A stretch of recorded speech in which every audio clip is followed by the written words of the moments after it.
आज भगवान शिव शंकर उदास होकर के वहां से लौट जाते हैं। भगवान को उदास देखकर भगवान श्री कृष्ण ने रोना प्रारंभ कर दिया कि मेरी मैया ने, भोले बाबा इतनी दूर से आए कैलाश पर्वत से, वो भी मेरे दर्शन करने के लिए, और मैया ने बाबा को वापस लौटा दिया बगैर दर्शन किए। मेरे बाबा उदास हो गए। तो भगवान श्री कृष्ण ने रोना प्रारंभ कर दिया। इतनी जोर जोर से रोने लगे, और जब जोर जोर से रोने लगे बाबा की उदासी देखकर, तो भगवान श्री कृष्ण को रोता देख मैया दौड़ी दौड़ी आई। मैया ने कहा, मेरे लाला को कहा भैया। मैया ने दूध पिलाया, भगवान तब भी चुप नहीं हुए। लाला को घुमाती है, फिर भी भगवान तो चुप होने का नाम ही नहीं ले रहे हैं। और भगवान जब शांत नहीं हो रहे तो मैया ने कहा, मेरे लाला को कहा भैया मोको तो लगे कि वो बाबा आयो, और बाबा ने मेरे लाला पे कुछ जादू टोना कर दिया है। मैया ने कहा, सखी जल्दी से जाओ, उस बाबा को बुला के लेके आओ, वो बाबा ज्यादा दूर नहीं पहुंचा होगा। दौड़ी दौड़ी गोपी गई और शंकर भगवान को बुला करके लाई। तो शंकर भगवान के दर्शन जैसे ही भगवान श्री कृष्ण ने किए, तो भगवान श्री कृष्ण जोर जोर से हंसने लगे कि मेरे बाबा मेरे पास आ ही गए। शंकर भगवान ने भगवान श्री कृष्ण के दर्शन किए, और दर्शन करने के बाद वहां से प्रस्थान करते हैं, कैलाश पर्वत पे पहुंच जाते हैं। बोले गोविंद भगवान की जय, जय श्री राधे श्याम। भक्ति हो तो ऐसी होनी चाहिए, जो शंकर भगवान वास्तविक भगवान के दर्शन करके गए। और भक्ति वही है जो निष्काम भक्ति है, जिसमें कोई कामना ना हो। और एक भक्ति की थी कर्माबाई ने, राजस्थान की बेटी थी कर्माबाई। तो कर्माबाई पूजा पाठ कुछ जानती नहीं थी, छोटी सी बेटी थी। कर्माबाई के पिताजी थे, तो कर्माबाई के पिता छोटी सी लड्डू गोपाल की मूर्ति थी, ठाकुर जी की पूजा किया करते थे। ठाकुर जी का भोग लगाते थे, जब उन्हें भोग लगाते तभी खुद भोजन करते थे। एक दिन कर्मा के बाबूजी शहर गए, गांव गए। तो गांव में जाते हैं, तो कर्माबाई ने कर्माबाई के पास जाके कर्माबाई के पिता ने कहा कि बेटी मैं किसी कार्य से बाहर जा रहा हूँ, गांव जा रहा हूँ, और एक काम करना, ये लड्डू गोपाल जी है ना, तो लड्डू गोपाल को खुद भोग लगा देना, इनको खिलाने के बाद ही तुम भोजन करना। कर्मा ने कहा ठीक है। अब कर्मा के पिता गांव चले गए। कर्मा ने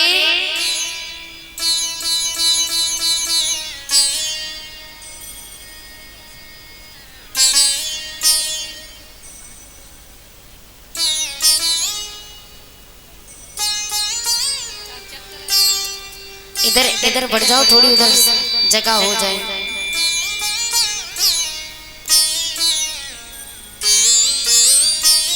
बोली वृंदावन में हरि लाल की।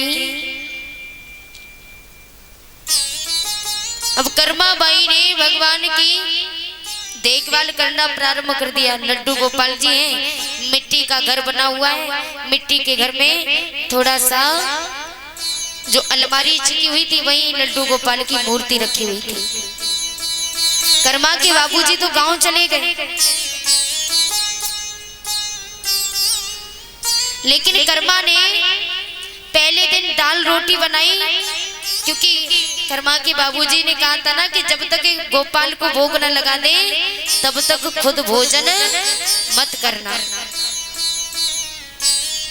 इसी बात पर कर्मा ने पहले दाल रोटी बनाई, थाली में परोस के ले गई और कहा ले जल्दी खा ले, और भी काम पड़ा है, भूख लगी तो और मांग लेना। थाली परोस के भगवान के सामने रख दी। अब लड्डू गोपाल की मूर्ति है, कर्मा को क्या पता था कि भोग कैसे लगाते। कर्मा तो जानती थी कि मेरे बाबूजी अपने हाथों से खिलाते थे और वास्तविक लड्डू गोपाल आकर के बैठ के खाते थे। कर्मा को नहीं पता था।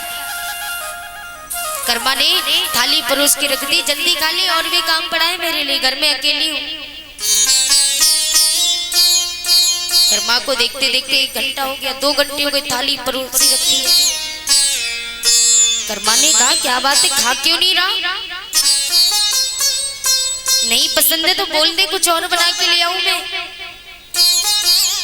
अच्छा लगता है दाल रोटी पसंद नहीं है और मुझसे शर्मा रहा है ना, कहने में शर्म लग रही होगी। अच्छा ठीक है, तेरे लिए खिचड़ी बना के लाती है। तो कर्मा बाई अंदर गई और खिचड़ी बना करके रख ली। राजस्थान में खिचड़ी से खीचड़ो कहे। कर्मा ने खिचड़ी बना के थाली में रख ली। सोचने लगे कि घी डालूं कि नहीं डालूं। अगर घी डाल दिया तो खिचड़ी नहीं खाई तो, और नहीं डाला तब भी नहीं खाई तो। ऐसा करती हूँ, एक कटोरी में घी रख देती हूँ, इच्छा होगी तो डाल लेगा, नहीं इच्छा होगी तो नहीं डालेगा। कर्मा ने थाली भर के खिचड़ी रख दी। ले खिचड़ी तो खाएगा, खिचड़ी खा ले। अब भगवान के सामने थाली परोस के रखी है। कर्मा ने कहा कि थाली भर के लाई रे खिचड़ो और ऊपर घी की बाट की, जीमो भारा श्याम घड़ी, जिमावे बेटी जाट की, जिमावे बेटी जाट की। थाली भर के लाई रे खिचड़ो ऊपर घी की बाट की, जीमो भारा श्याम घड़ी, जिमावे बेटी जाट की, जिमावे बेटी जाट। हरि बोल।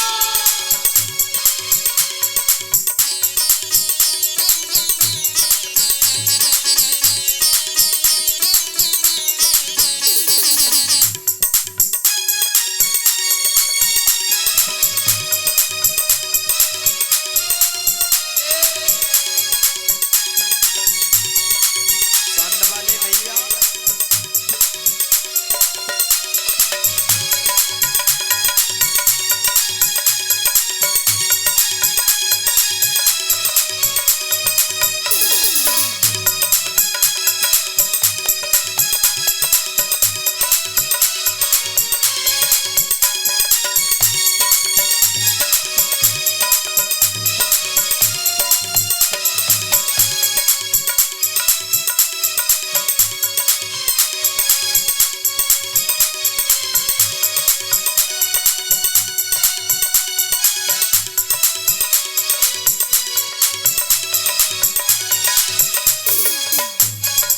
कर्मा ने देखा कि सुबह से लेकर के शाम हो गई, भगवान नहीं आए खाने के लिए। कर्मा ने कहा क्यों नहीं खा रहा है तू? अरे बता तो सही, तुझे क्या पसंद है वही